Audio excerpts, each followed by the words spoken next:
coming 2025.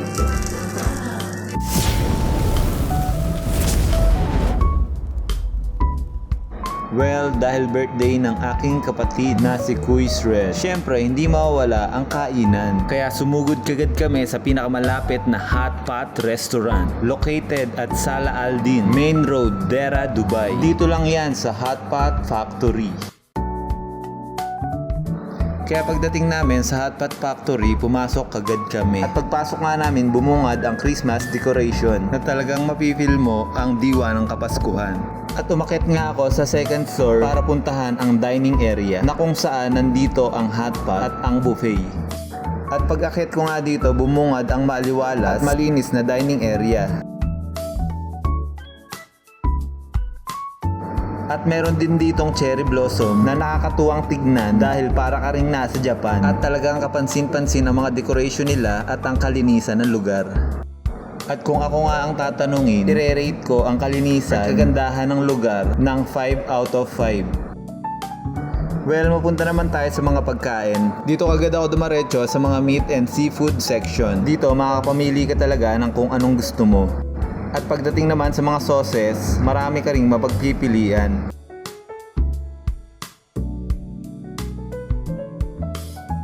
At sa mga mushroom at gulay naman, halatang halata mo na fresh talaga.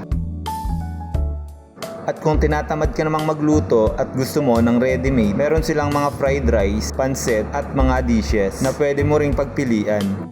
Nandito na tayo sa exciting part. Kumuha na tayo ng pagkain at para matimusa na yan. At yan, kanya-kanyang kuha na nga kami ng pagkain. Isang A naman dyan, Kuis. Mapapay ka talaga sa sarap ng mga pagkain. At meron din pala ditong maliliit na bilao na ang laman ay siopaw at siomay. Pero hindi ako sure kung siomay at siopaw talaga yan. Paki-comment nga kung alam nyo ang tawag dyan.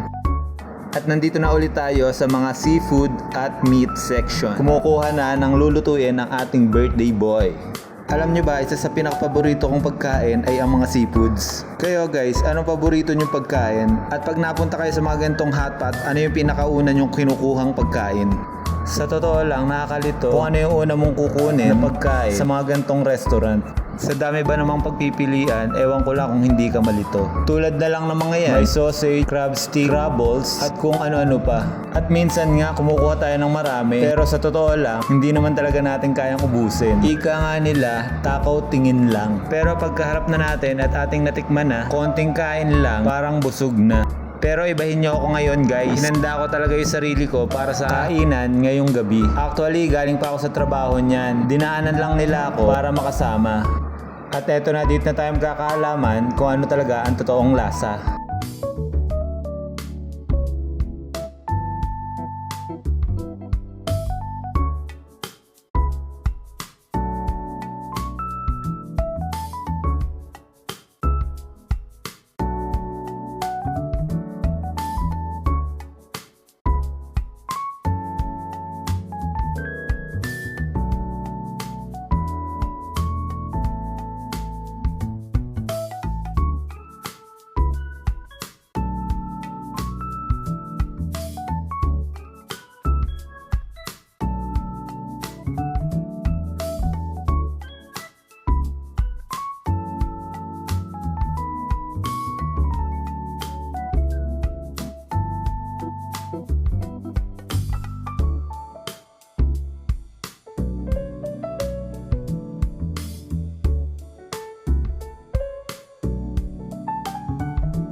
Well, ang masasabi ko lang sa mga pagkain ito ay ubod ng sarap. Pag may pagkakataon, talagang babalik ako dito dahil kuhang-kuha ng restaurant na to ang panlasang Pinoy. Kaya masasabi ko guys, talagang highly recommended tong restaurant na to. At maya-maya nga lang, habang nakain ako, pumunta ang mga staff sa table namin at kinantahan ng happy birthday si Kuis.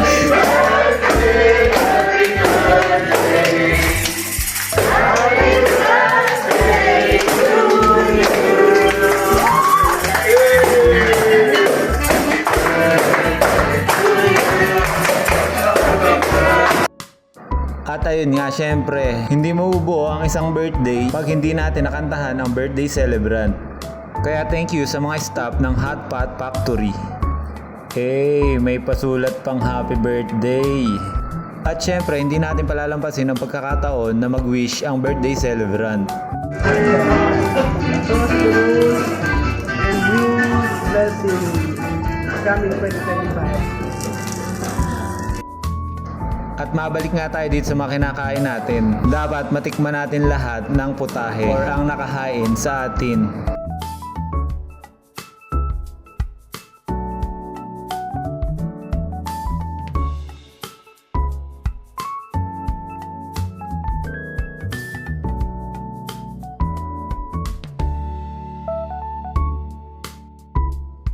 So paano guys, hanggang dito na lang muna ang birthday celebration.